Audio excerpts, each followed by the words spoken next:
이성건 전 국회의원, 최태경 민주당 부대변인 두 분 나오셨습니다. 반갑습니다. 반갑습니다. 반갑습니다. 올 한 해 우리 국회를 한번 정의해 보자면 패스트트랙 국회가 아닌가 싶습니다. 아마 뭐 지난해 연말부터 올해까지 지금 뭐 계속 이 문제가 우리 국회를 지금 뭐 휘어잡고 있는 상황입니다. 패스트트랙 왜 이렇게 중요한 문제인지 오늘 한번 짚어보고 또 이야기를 나눠보도록 하겠습니다. 이 패스트트랙 내용을 보면 선거구제 개편안, 그리고 고위공직자 비리 수사처 법안, 또 검경 수사권 조정법 이 세 개를 지금 담고 있단 말이죠. 당의 이해관계에 따라서 아마 입장이 갈릴 수밖에 없지 않나 이런 생각이 드는데, 우선 한국당이 반대하는 이유, 그리고 민주당과 정의당, 뭐 평화당이 이렇게 찬성하는 이유, 이 어떻게 봐야 될까요? 저기 아까 말씀하신 한국당이 반대한다고 했는데 네. 한국당과 바른미래당의 일부가 반대하는 정확하게 표현하면 그런 정확하게 상황입니다. 표현하면 그런데 사실 이게 뭐 실리적인 면도 있지만 네. 원칙적인 면도 있습니다. 일단 패스트 트랙이라고 생각을 하면 네. 빨리 통과시키자고 하는 그렇습니다. 목적이잖아요. 국회에서 네, 예. 질질 끌면 안 되기 때문에. 국회 선진화법 이후에 새로 그렇죠. 만들어진 제도죠. 예. 네. 근데 여가 야가 요구하는 법안들이 있는데 상충이 되었을 때 네. 서로 협상을 해서 교환을 할 수는 있습니다. 음. 역대 국회 상상 그래 왔으니까. 네. 근데 하지 않아야 될 법안들은 존재합니다. 그게 뭔가 하면 경기 규칙과 관련된 것이죠. 네. 그게 선거 룰입니다. 선거법과 관련해 가지고는 함부로 특정 정당을 배제하고 네. 패키지 딜을 해서는 안 된다는 게 이때까지의 관행이었는데 세계 법안 속에다가 선거법을 지어 넣었기 때문에 네. 자유한국당도 반대를 하고 바른미래당의 일각도 반대한다. 첫 번째 반대 이유고 네. 두 번째로는 선거법이라는 것은 모든 참여하는 사람들이 합의한 경기 하에서 이루어져야 네. 합니다. 공정하게 이루어져야지 정의로운 결과가 나올 수 있는 건데 그래도 제2당, 네. 제1의 야당을 배제한 선거법을 관철시키는 게 이건 독재적인 방식일 수 있다. 그것은 야합일 수 있다라는 비판도 타당한 것이죠. 네. 그런 두 가지 면에 있어서 이때까지 관행과는 전혀 달랐고 내용도 떠들고 보면은 사실상 원칙에 어긋나는 부분도 좀 많이 있습니다. 핵심적으로 어떤 부분을 예를 꼬집을 수 들면은 있을까요? 뭐 자유한국당에서 얘기하는 것처럼 우리나라는 지금 대통령제를 채택을 하고 있는데 네. 연동형 비례대표제를 도입하게 되면 다당제가 형성이 됩니다. 네. 이 다당제하고 가장 궁합이 맞는 권력 구조는 의원내각제입니다. 네, 그럼 네. 이 두 개가 따로 가게 되죠. 네. 싸울 수밖에 없는 겁니다. 그래서 연동형 비례대표제를 도입하려면 네. 권력 구조 개편과 관련된 논의를 같이 하자고 얘기하는데 그건 다 빼버리고 네. 선거법만 지금 얘기하고 있는 거예요. 네. 그래서 반쪽만 얘기하기 때문에 틀렸을 수도 있다라고 비판하는 것도 일리가 있는 자, 말이죠. 원칙적으로 그런 비판이 네, 있을 네, 테고요. 그렇죠. 그러면 내년 총선과 연계했을 때 자유한국당은 반대하는 이유, 그 지점은 어디 있다고 그건 보십니까? 아무래도 의석수가 줄어들 가능성이 높습니다. 네. 아시다시피 지금 실제 현재 지역구 의석이 네. 28개가 줄어들게 됩니다. 네. 그 28개가 줄어드는 지역들을 보면 네. 아무래도 자유한국당에 영향을 미치는 지역도 있을 거고 민주당도 영향을 미치는 데도 있을 겁니다. 네. 근데 나머지 야당들을 보면 민주당하고 궁합이 맞는 정당들의 의석이 늘어난다고 보는 네. 거죠. 그러면 자유한국당만 포위될 가능성이 높다. 섬처럼 고립될 가능성이 그렇죠. 있다. 네. 그래서 실리가 뺏길 수 있기 때문에 네. 실리적인 면에서도 반대하는 게 들어가 있다고 볼 수 있습니다. 알겠습니다. 어떻게 이 부대변인께서 어떻게 네. 보십니까? 한 가지 중요한 점은요. 지난 연말에 네. 원내 5당 대표들이 모여서 네네. 선거법 개혁에 대해서 큰 틀에서 합의한 바가 있습니다. 12월 15일이었던가요? 네. 그래 그 내용을 보면 의석을 330석까지 확대하는 것을 허용하는 선에서 네. 연동형 비례대표제를 도입하는 것에 대해서 큰 틀에서 합의하고 있습니다. 예, 물론 그때 합의했다고 해서 네. 뭐 지금 약속지키라는 차원을 떠나서 검토하는 것을 합의한 거죠. 정확하게 떠나서 얘기하면. 네네. 이 지금 패스트트랙에 선거법 올린 것은 그만큼 선거제도 개혁이 절실한 상황에 있기 때문에 네. 자유한국당에 강력하게 요구하고 있는 것이고요. 문제는 자유한국당이 이 내용에 대해서 그 합의 이후에 진지하고 성실하게 연동형 비례대표제를 협상하고 협의하지 않았다는 것에 저는 네. 문제가 있다고 보고요. 자유한국당은 지금 민주당이 그 장기 집권 플랜을 짜기 위해서 연동형 비례대표제를 밀어붙이고 있다고 하는데 네. 그것은 정말 현실적이지 않은 이야기입니다. 왜냐하면 누구나 알고 있듯이 소수 정당이 유리한 건 사실입니다. 네. 소수 정당 의석이 늘어날 가능성이 높은 건 사실입니다. 하지만 민주당조차도 자유한국당과 마찬가지로 기존 선거제도 하에서 가장 큰 덕을 보고 있는 정당입니다. 네. 거대 양당 구조가 지속될수록 의석수에서 가장 유리한 것은 자유한국당이기도 하고 민주당이기도 합니다. 네.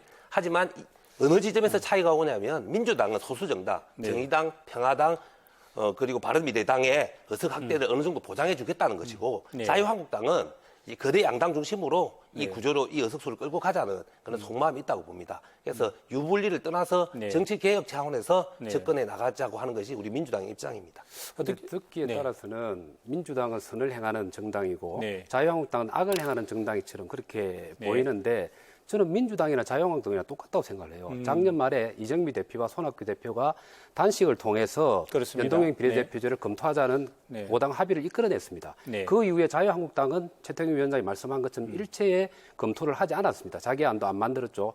반기한 겁니다.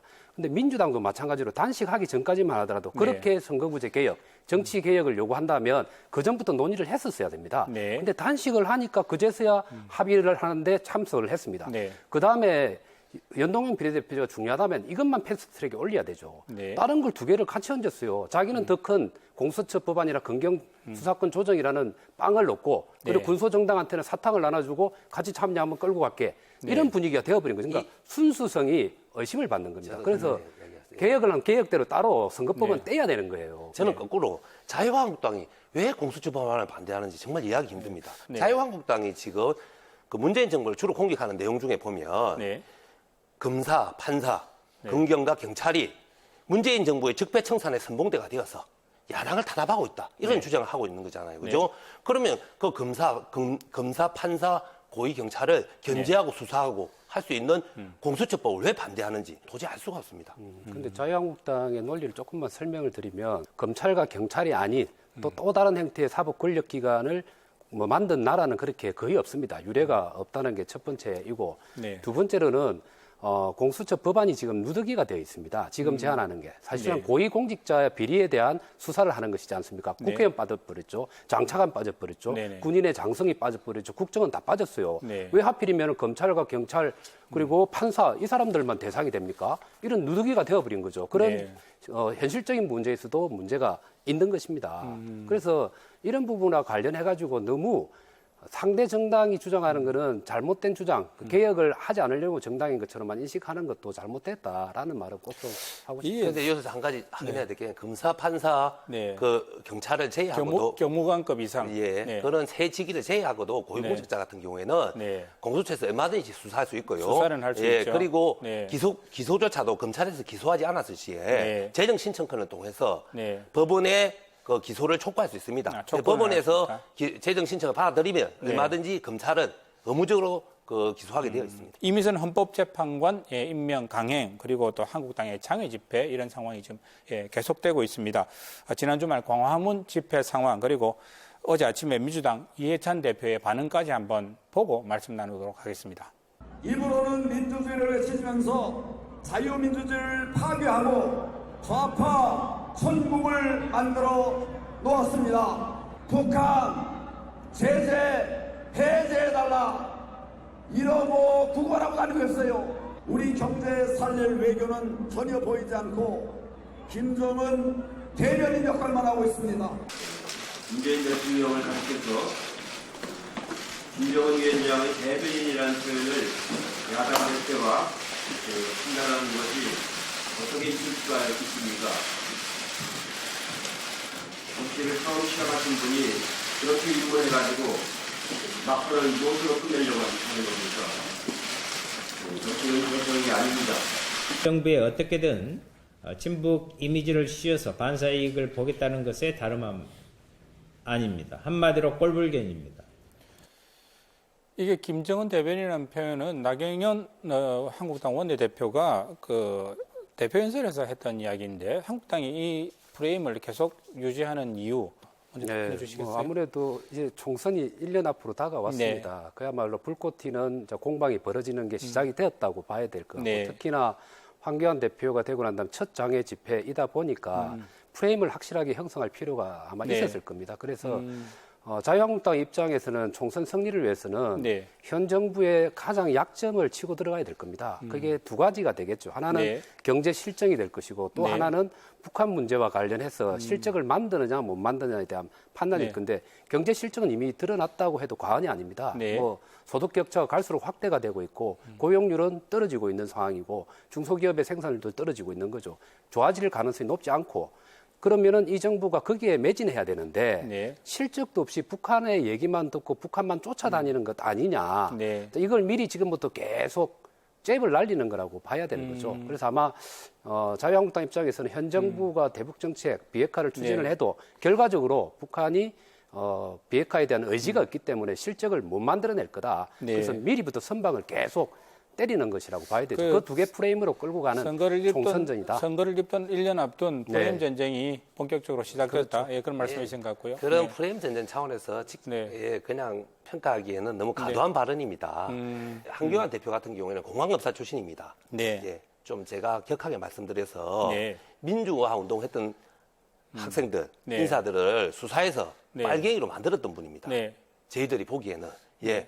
그런데 지금 이제 국민이 직접 선출한 대통령을 빨갱이로 만들고 있는 행위라고밖에 볼 수 없습니다. 네. 예, 그래서 김정은 대변인이 네. 빨갱이 아니면 도대체 무엇이겠습니까? 그래서 이것은 품격 없는 보수의 모습, 극우 수구 보수의 모습을 네. 한교안 대표가 보여주는 것입니다. 이건 정말 문제입니다. 한교안 대표가 지금이라도 좀 자기 중심을 잡아서 네. 품격 있는 정치를 해주시길 당부합니다. 그 당은 다르지만 표현에서 좀 조심해야 될 부분만 좀 언급하고 좀 가고 싶은데 네. 황교안 대표가 공안 검사를 했기 때문에 과거에 민주화 운동 했던 학생들을 빨갱이로 몰아서 잡아 넣었다 이렇게 직접적으로 연결시키는 거는 구체적인 사실과 증거가 없는 상태에서 함부로 해서는 안 되는 말이라고 생각을 합니다. 그래서 그 점에 대해서는 좀 고려를 한교안 해야 될 필요가 대표가 있다. 대통령을 보고 적성국의 대변인이라고 이야기하고 있는 판국에 아니, 그거는- 공안검사 활동을 했던 한교안 대표가 자, 예. 학생들을 빨갱이로 몰았다는 아니, 말이 그거는 어떻게 과도할 수가 다르죠. 있습니까? 그거는 전혀 아무리 다르죠. 그래도 가는 말이 고와야지 옳은 말이 곱고 상대가 했던 한교안 대표가 했던 말의 가도구성에 비추었을 때 현저하게 할 만한 자, 이야기라고 봅니다. 일단 한번 네. 제가 문맥을 한번 좀 보니까 문재인 대통령이 경제 살릴 외교는 전혀 하지 않고 김정은 대변인 역할만 하고 있다.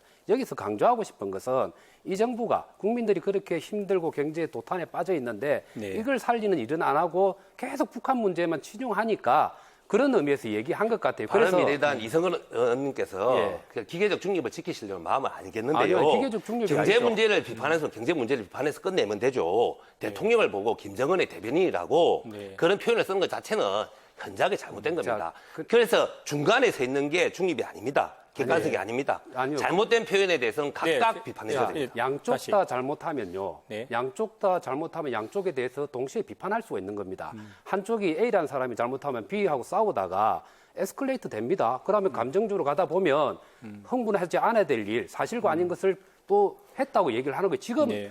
자유한국당과 민주당의 모습이 그런 거예요. 거기에 대해서 국민들이 양쪽 다 비판하는 사람 많습니다. 그 국민들의 목소리를 대변해서 제가 지금 이성근 얘기하는 전 거라고 의원님은 생각할 수 양쪽을 있는 비판하고 거죠. 있지 네. 않아요. 지금 알겠습니다. 한교안 대표가 문재인 대통령을 김정은 대변인이라 한 것에 대해서 제대로 비판을 한 번도 안 했어요. 아니요, 내가 예. 지난번에 저 오늘 한 번도 안 아니요, 했어요. 지난번에 지난번에 나경원 대표 나경원 발언이었고 원내대표의 그 발언에 나경원 대해서- 발언보다 훨씬 심한 발언이 예, 잠깐만요. 저는 네, 문맥을 무슨 봐야 말씀인지 돼요. 알겠고요. 네. 문맥을 봐야 된다는 거예요. 여기서 뭘 강조하고 싶은가? 그러니까 문맥을 봐도 여당은 마찬가지입니다. 제가 한 가지만 더 말씀은 정부 여당은 네. 남이 하는 비판의 목소리를 경허하게 들어야 됩니다.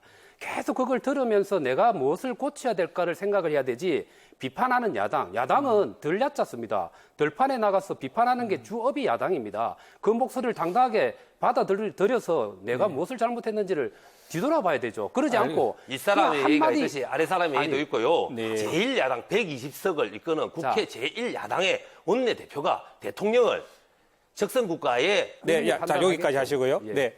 예, 아마 두 분 말씀 충분히 하신 것 같습니다. 예, 또 하나 지금 한국당 5.18 세월호 망언 징계 여부 김병준 비대위원장 시절에 부터 시작된 이야기인데 근데 예, 며칠 전에 김순례 의원은 당원권 정지 3개월 그리고 또 김진태 의원은 경고 받았습니다. 이 세월호 관련해서는 지금 아직 결론이 나온 게 없고요. 이 부분은 어떻게 보십니까? 이재명을 제명할 당시 그 당시는 여론을 의식한 가짜 징계였죠. 네. 지금이 진짜 징계입니다. 속마음이 드러난. 네. 그래서 김순례 의원 당원권 정지 속마음은 뭐라고 보시는 겁니까, 그러면? 별 문제 없다고 생각하는 거죠. 김순례 의원 당원권 징계 3개월은 네. 김순례 의원은 휴가 한번 갔다 오면 되는 것이고요. 네. 그리고 지금 또 김진태 의원은 아예 경고에 그쳤습니다. 그리고 또 이종명 의원도 이 의원총회에서 제명되려면 의원총회에서 찬반 투표를 해야 되거든요. 네. 아마 100% 부결될 것입니다. 그래서 5.18 망언으로 인해서 자유한국당은 실제로 아무도 처벌하지 않은 결론이 나올 것입니다. 그래서 그렇게 결과적으로 보시네요. 5.18 망언을 용납한 정당 자유한국당 네. 이렇게 남을 수밖에 없다고 생각합니다. 뭐 차- 100% 네네. 또 동감을 합니다. 뭐 정당을 떠나서 네. 일반 국민들의 상식, 또 법적인 면 이런 걸 보면 네. 아주 부적절한 발언들을 했기 때문에 단호한 징계가 있어야 되는데 이번에 너무나 그럼요. 그 미온적이었다. 차명진 전 의원과 정진석 의원 마찬가지죠. 세월호 관련한 예. 발언은 뭐 아주 크게 부적절한 발언이었고 네. 그래서 지금 윤리위원회, 당의 윤리위원회에 네. 지금 상정이 되어 있는데 손방망이 처벌로 끝날 가능성이 높다고 보시는 가능성이 건가요? 높다고 보고 네. 처벌을 해도 다음 네. 총선에는 출마하는데 지장이 없는 정도로 정도의 수준의 무마갈 가능성이 높다. 네. 5.18 망언을 용납하는 정당에서 세월호 망언을 뭐 용납하지 못할 이유가 있겠습니까? 기대하지 않습니다. 한국당이 4.19 혁명 때 국민에게 총을 쏜 정권의 네. 후신이라고 발언했던 박광온 민주당 의원을 국회 윤리위에 제소했습니다. 네. 그럼 이 부분은 어떻게 보십니까? 자유한국당에는 예를 들면 지금 상임 고문으로 계신 분이 박관용 전 국회의장이 계신데 그분이 네. 전형적인 4.19 혁명 세대입니다. 네. 그 이후에 6.3운동이라든지 80년대 민주화에 기여했던 사람들이 자유한국당에도 제법 많아요. 네. 그럼 그런 정당인데 그 안에서 내부적 갈등은 있겠죠. 네. 그런데 그런 상대 정당이 악의 정당인 것처럼 국민에게 총구리를 완전히 겨눈 사람들만 모여 있는 것처럼 네. 그러한 극단적인 규정 짓기는 정치에 바람직하지 않기 때문에 네. 검도를 넘었기 때문에 저는 뭐 윤리 재선이 바람직하지 않다. 있다고 생각합니다. 그 문제는요. 네. 저는 아무리 아파도 자유한국당 입장에서 역사적 사실에 기초한 비판은 윤리위에 제소하는 것은 가하다 생각합니다. 정치적 공박은 할 수 있겠죠. 네. 저 자유한국당이 이승만 대통령을 국부로 삼고 있고 박정희 대통령을 국가적 영웅으로 삼고 있고 그리고 지금의 자유한국당이 전신이 민정당 그 전두환 쿠데타로 만들어진 민정당 플러스 통일민주당 네. 플러스 공화당 네. 요거는 3당 합당으로 이루어진 정당이 이름을 바꾸면서 현재의 자유한국당이 유지되고 있는 것은 역사적 사실입니다. 네.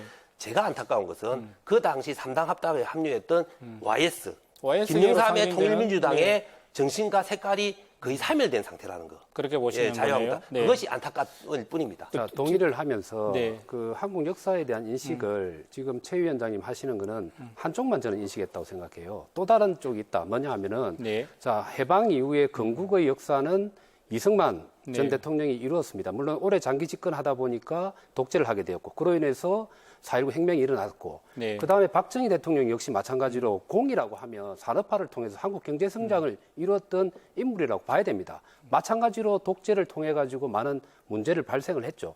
그래서 절반의 문제는 갖고 있지만 또 다른 의미의 공도 있기 때문에 네. 뭐 모든 걸 그렇게 극단적으로 규정짓기는 제발 하지 말자. 제가 드리고 네. 싶은 얘기는 그거예요. 알겠습니다. 저는 이승만 네. 대통령과 박정희 대통령에 대한 공가를 평가하고 비판하지 않았습니다. 네. 단지 이승만 대통령이 공도 있고 가도 있지만 4.19 혁명당에 총을 쏘고 했던 네. 그런 것도 역사적 사실의 일부라는 거. 그것을 알겠습니다. 저는 참고로 예, 거기까지 이야기했을 말씀 뿐입니다. 듣겠고요.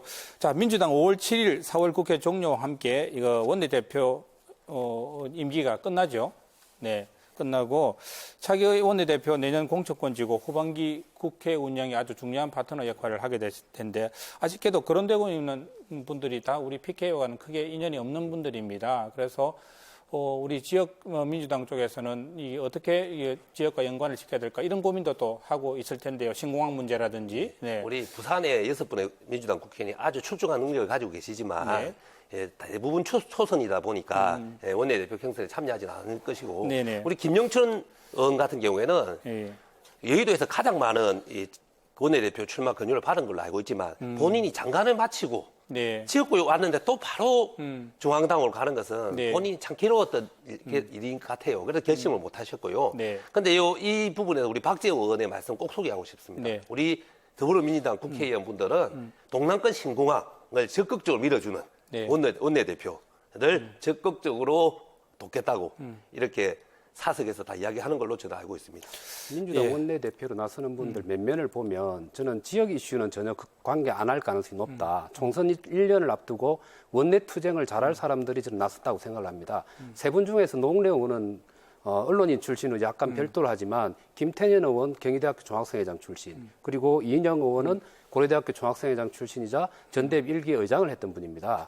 그리고 양정철 씨 민주평화원의 원장으로 들어왔죠. 그래서 전반적으로 당의 분위기가 내년 총선을 앞두고 586, 그러니까 전투력과 전략성을 가진 사람들이 전면에 배치되는 분위기로 가기 때문에 지역 이슈에 대해서 얼마만큼 여당이 민주당이 관심을 가져줄까에 대해서는 기대는 합니다만 실제적인 현실은 그렇게 가지 못할 가능성은 없다. 한 가지만 붙이겠습니다. 그렇게 조금 부울경 알겠습니다. 국회의원 숫자가 50석입니다. 그리고 동남권 친구화 문제는 단지 그 국가 정책, 주요한 국가 변경 대결의 실질적인 정책이기도 하지만 총선에 현실적으로 큰 영향을 미칠 수밖에 없습니다. 네, 지난 한 주도 패스트트랙부터 시작해서 막말 의원들 윤리위 제소까지 정말 바람잘 없는 국회였습니다. 이번 주 국회에 조금 더 상생의 모습이 살아났으면 좋겠다는 기대 가져보면서 또 지켜보겠습니다. 오늘 토론 임해주셔서 대단히 고맙습니다. 감사합니다.